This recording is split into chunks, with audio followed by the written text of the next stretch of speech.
Acute appendicitis is one of the most common problems encountered by general surgeons.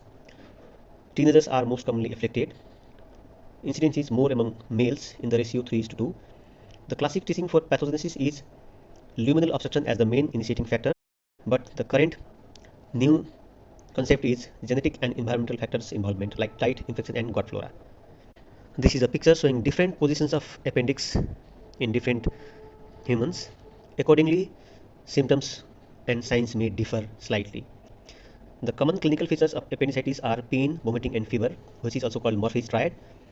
Pain will be initially present in the periumbilical region, which will be accompanied by anorexia, nausea and vomiting. Later, the somatic pain after inflammation of parietal peritoneum will localize in the right lower quadrant, and this classical presentation of migratory pain is present in about 75% of the patients. A typical presentation is there in case of elderly and very young patients. The diagnosis of appendicitis is basically based on history and physical examination, especially in males. For females, we need supportive investigation in the form of USG, or in case of elderly and children, CT scan may be needed. The local signs are tenderness, guarding and rebound tenderness in right iliac fossa. Tenderness in McBurney's point is seen in about 91% patients. The SOA sign is present in case of retrosacral appendix, in which pain is localized to right flank when elicited by hyperextension of the hip joint. Obturator sign is present in case of pelvic appendix, wherein the sign is elicited by flexing the thigh and medial rotating the limb. Ropsin sign is pain in right iliac fossa on palpating the left iliac fossa. This is a picture showing the McBurney's point.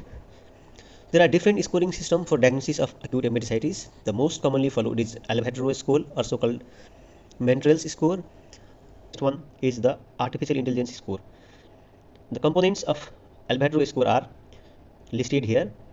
1 point is given for each parameter, and the two exceptional parameters for his 2 point is given are the leukocytosis and right iliac fossa tenderness.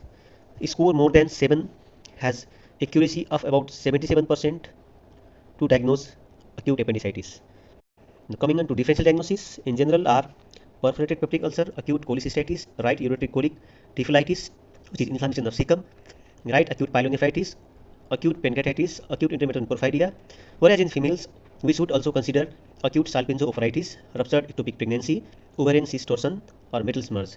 In children, Meckel's diverticulitis, acute mesenteric lymphadenitis, intersusception, acute enterocolitis, worm infestation colic, and testicular torsion may be considered. For elderly and adult patients, carcinoma of cecum should be suspected. Other cause like acute diverticulitis, acute mesenteric ischemia, intestinal obstruction. When we come across the case of acute appendicitis, we may encounter appendicular lump instead. Appendicular lump is formed by inflamed appendix, omentum, dilated ileal lobes, and edematous inflamed cecum, along with parietal peritoneum in the right iliac fossa. On examination, you may find tender, smooth, firm, well-localized mass which will be not moving with respiration, which will be resonant on percussion. The treatment of appendicular lump is so-called Osner-Serin regimen. In successful resolution by conservative management, appendectomy is done after 6 weeks, that is interval appendectomy in such cases. If no response or deterioration of symptoms and signs by 40 to 72 hours, we should go for surgical exploration. This is the prerequisite when we are keeping patients for conservative management. We may find appendicular abscess as a appendicular lump. This is due to suppurative inflammation of appendix due to localized perforation and collection of pus in right iliac fossa or pelvis. Patient will have exaggerated symptoms of high-grade fever, features of toxicity, tender, smooth lump in the right iliac fossa, which will be dull on percussion. Ultrasound or CT confirms the diagnosis, and treatment is by image-guided percutaneous drainage of the pus, plus the drugs as in appendicular lump. The surgical treatment is appendectomy, which may be open or laparoscopic. Laparoscopic is preferred these days by surgeons as well as